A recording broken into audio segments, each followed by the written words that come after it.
According to blogger Nelson updated on 2012 that the total of minutes used on social networking sites is 121 billion minutes. Why is this relevant to you guys? We are born in a time where technology is at its greatest, that we usually use social media on a daily basis, whether it's you using it, other people using it, you see it everywhere you go. Nowadays, restaurants, even news channels use it nowadays. I spend most of my time on these social networks just talking to people, just sharing interests with others, and just basically staying, interacting with my friends and family. But as I did my research, I had my first thought that social networking or social media was a bad thing for you.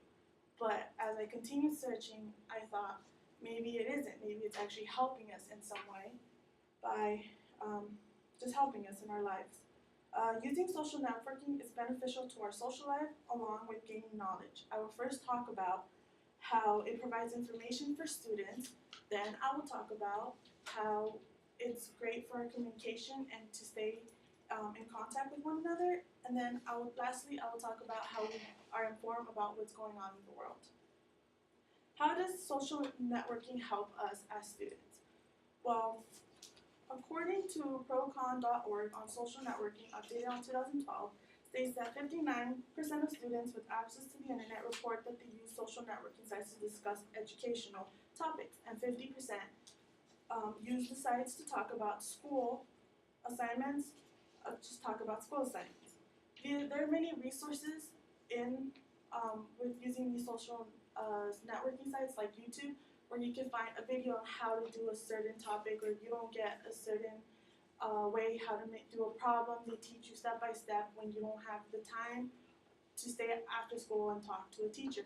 There are also websites like Moodle or Edmodo, I think that's how you say it, where you could message a teacher, have any questions you need to ask, having to do by the assignments that were given to you. Why should it matter? Because using these source of resources help you with your academics. We're in college.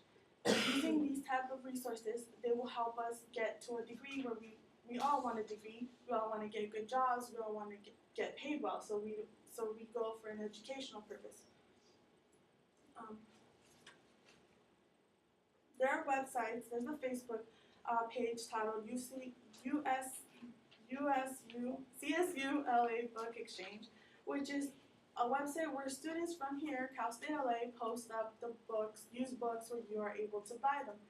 And the great thing about this is, one, we get cheaper books. Two, we don't have to pay for shipping and handling. You just tell them where to meet, what time to meet, and you get the book that you need. I have finished talking about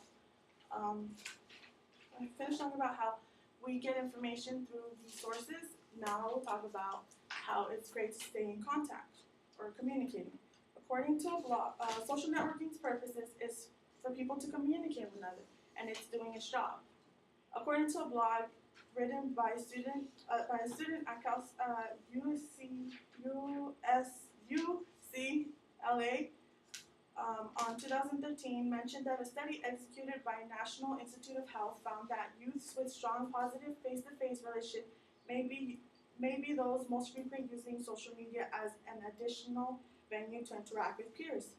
But we're not with our friends 24/7, but we want to talk, we want to interact with one another.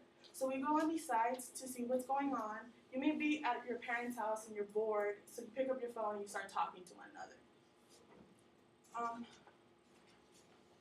So you either send a Snapchat of funny face or something. Many people argue that social networking is not letting us have a connection with one another, but actually I think it's the opposite. It's actually strengthens our connection with one another. Just because we don't have face-to-face communication doesn't mean that there's not going to be a connection. You're still talking to them. You're still having that interaction. There's still that connection with you. Even though you're not talking to them face-to-face, you're still having a conversation with them. You're still there for them. You're not just blocking them out, and that's when the communication is cut off.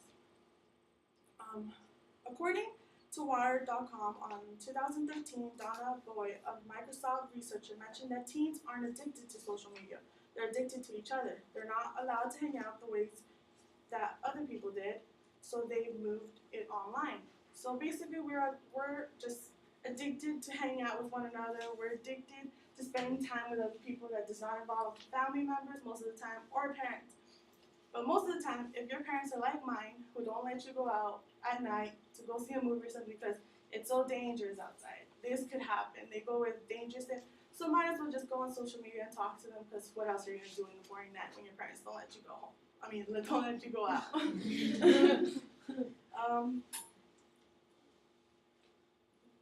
I have finished talking about how we communicate and we stay in contact with one another. Then now we'll talk about how we get informed. For social networking helps us get informed on what's going on around the world. For example, you all have heard about the assassination of Osama bin Laden, right?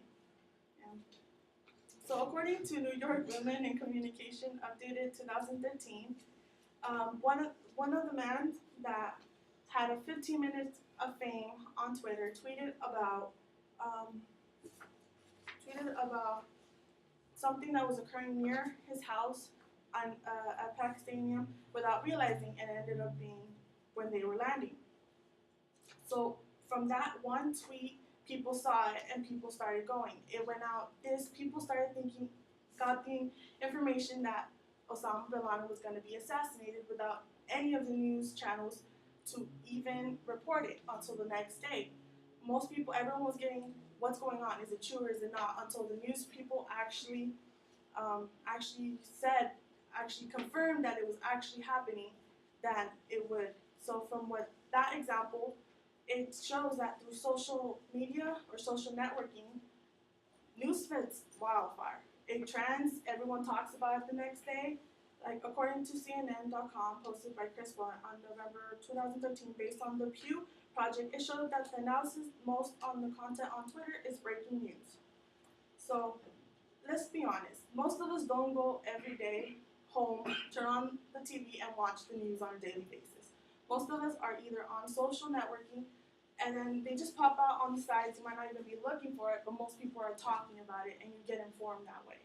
For example, one of the examples would be like the selfie that Ellen DeGeneres tweeted on the night of the Oscars. Most people, and it broke the most record. Most people talked about it. Then the next day, all I heard from people were talking about, "Did you see this? The selfie? Did you see the selfie?" Everyone gets connected. Most people say we're not connected to our community, but through social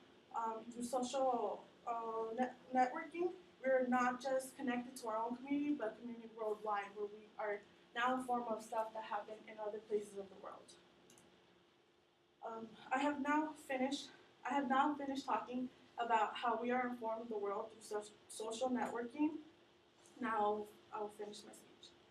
Using social networking is beneficial to our social life along with our knowledge. I have talked about how social networking has provided us as students information. Then I had talked about how we communicate through social networking.